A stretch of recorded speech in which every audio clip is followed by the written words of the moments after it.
नमस्ते जी। वैदिक राष्ट्र में आपका स्वागत है। आज का हमारा विषय है अग्निहोत्र यज्ञ से आत्मा शुद्ध होकर यज्ञकर्ता को ईश्वर का आशीर्वाद मिलता है। आज के इस लेख के लेखक हैं वैदिक विद्वान मनमोहन कुमार आर्य, देहरादून से। आइए विषय की ओर चलते हैं।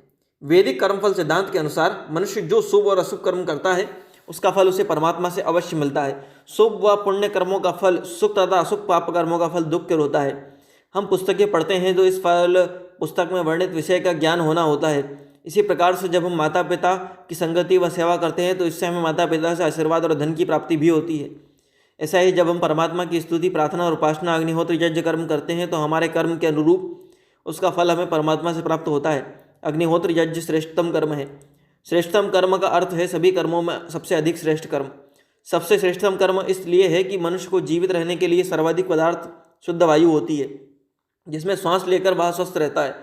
इस वायु को अशुद्ध न करना और जाने अनजाने भोजन, वस्त्रदान, अन्न के कूटने पीसने, मलमूत्र विसर्जन आदि के कार्यों से जो वायु की अशुद्धि, जल आदि का प्रदूषण होता है उसकी निवृत्ति करना प्रत्येक मनुष्य का कर्तव्य होता है। वायु मनुष्य के लिए सबसे अधिक आवश्यक पदार्थ है।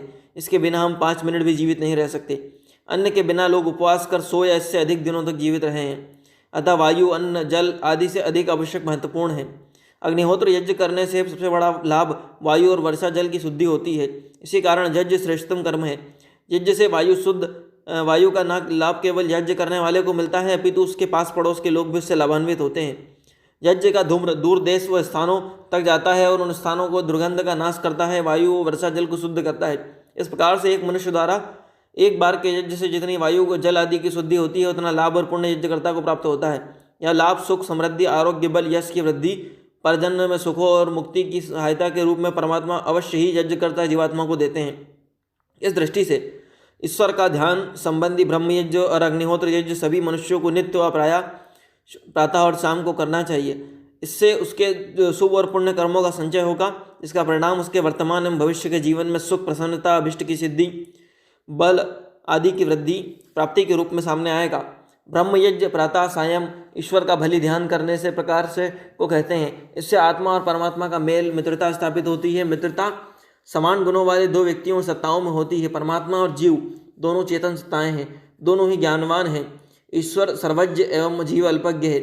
ईश्वर सर्वशक्तिमान, जीव अल्प सामर्थ्य से युक्त होता है। ईश्वर सर्वव्यापक अंतर्यामी, जीव ईश्वर के व्यापक, एकदेशी और ससीम है।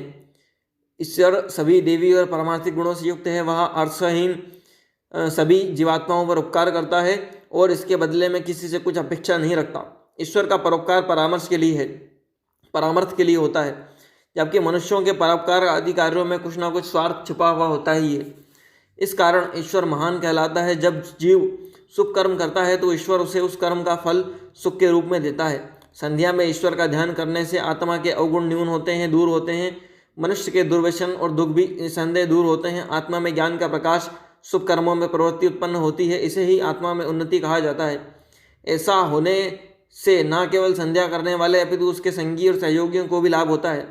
संध्या करने वाला मनुष्य किसी का अन्याय, पक्षपात और शोषण नहीं करता। वह प्रत्यक्ष लाभ समाज का होता है। ऐसे मनुष्य कार्य संसार में प्रत्येक मनुष्य को करने चाहिए, परंतु यह देखा जाता है कि संसार के लोग अविद्यायुक्त मतांतरों में फंसे हुए हैं। वह ईश्वर के सत्य स्वरूप को जानने और मानने के लिए तत्पर नहीं है। आर्य समाज द्वारा किए जाने वाले सत्य धर्म, वेदों के प्रचार में कोई रुचि नहीं लेता, ना ही सहयोग करता है। ऐसी स्थिति में संसार में दुखों आदि की वृद्धि होना स्वाभाविक ही है।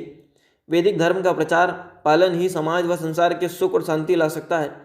इसके लिए वैदिक धर्म के सबसे आवश्यक अंग ईश्वर का ध्यान, संध्या का प्रचार, उसका सेवन करना सभी मनुष्यों का धर्म है। उसका राजकीय सत्ता द्वारा सभी देशवासियों से अनिवार्यता पालन करवाया जाना चाहिए, क्योंकि यह सब मनुष्यों एवं प्राणी मात्र के हित और लाभ का कारण है। अग्निहोत्र यज्ञ में वेद मंत्रों के उच्चारण सहित अग्नि में शुद्ध घृत, गोघृत जो होता है, कुछ लाभकारी वनस्पति औषधियों का दहन होता है। मिष्ट एवं बल प्रदान करने वाले पदार्थ को भी यज्ञ सामग्री में सम्मिलित किया जाता है। दुर्गंधनाशक, सुगंध के प्रसारक पदार्थ घृत, केसर, कस्तूरी का भी उपयोग यज्ञ में आहुति देने में किया जाता है। यज्ञ में घृत और साकल्य की जो आहुतियाँ दी जाती हैं वह अग्नि में जलकर सूक्ष्म और अतिसूक्ष्म होकर वायुमंडल में चारों दिशाओं सहित ऊपर और नीचे की दिशा में फैल जाती है। अग्नि के उच्च ताप के सामग्री में सूक्ष्मतम परमाणु युक्त हो जाने से उसकी भेदन शक्ति बढ़ जाती है। इसका अनुभव हम अग्नि में एक मिर्ची को जलाकर कर सकते हैं। इन सूक्ष्म भेदन शक्ति से युक्त सामग्री और आहुतियों का वायुमंडल में प्रसार होने से मनुष्य सहित प्राणी मात्र को वायु सेवन से लाभ मिलता है। यज्ञ धूम्र वाष्प के सेवन से मनुष्य स्वस्थ होते हैं, सभी रोगों पर इसका अनुकूल प्रभाव पड़ता है, रोग दूर हो जाते हैं। यज्ञ करने वाले व्यक्तियों को अन्यों से बहुत कम रोग होते हैं, उनका मन स्वस्थ और शांत रहता है। यज्ञकर्ता मनुष्य जीवन उन्नति के कार्यों में संलग्न रहता है। यज्ञ करते हुए वेद मंत्रों का उच्चारण करने से मंत्रों की में निहित प्रार्थना के अनुरूप ईश्वर का सहाय आशीर्वाद भी यज्ञकर्ता मनुष्य को प्राप्त होता है। यज्ञ कर्म से पुण्य और लाभों कर्मों से में वृद्धि होने से मनुष्य को यज्ञ न करने वाले मनुष्यों की तुलना में अधिक सुख और पारमार्थिक लाभ होता है। जीवन में वैदिक परंपरा का पालन करते हुए यज्ञ करने से हमारा परजन्म और पुनर्जन्म सुखों की निश्चित गारंटी होती है। अतः सुख और कल्याण की इच्छा रखने वाले मनुष्यों को प्रतिदिन प्रातः और सायं अग्निहोत्र देव यज्ञ अवश्य ही करना चाहिए। यज्ञ से ईश्वर और अपने पूर्वज प्राचीन ऋषियों की आज्ञा का पालन करने से हम कृतज्ञ नहीं बनेंगे। हमें देखकर सात्विक प्रवृत्ति के लोग भी हमसे प्रेरणा लेकर अपना सुधार कर सकते हैं। इन यज्ञिक लाभों का कारण यज्ञ सब मनुष्यों के लिए करने ही है। आर्य समाज में एक यज्ञ प्रेमी यशस्वी विद्वान जिन्होंने पंडित वीरसेन वेत्रमी इंदौर हुए हैं, उन्होंने अपने जीवन में अनेक स्थानों पर बृहद यज्ञों का आयोजन किया है। उन्होंने यज्ञ से अकाल सूखे के दिनों में भी वर्षा कराई थी, अनेक असाध्य गूंगे बहरे हृदय रोगियों के स्वास्थ्य सही किया था। उनकी कुछ पुस्तकें भी हैं जिनका प्रकाशन और प्रचार होना चाहिए, जिसे पढ़कर लोगों को यज्ञ करने की प्रेरणा मिलेगी। अनुमान किया जाता है कि जिस देश के सभी व अधिकांश लोग प्रतिदिन यज्ञ करेंगे वहाँ ना तो अतिवृष्टि होगी, ना सूखा पड़ेगा, ना अकाल होगी और ना भूकंप, ना कोरोना आदि आपदाएं महामारियां आएंगी। आर्य समाज सहित भारत सरकार को यज्ञ से होने वाले सभी लाभों पर अनुसंधान कराना चाहिए।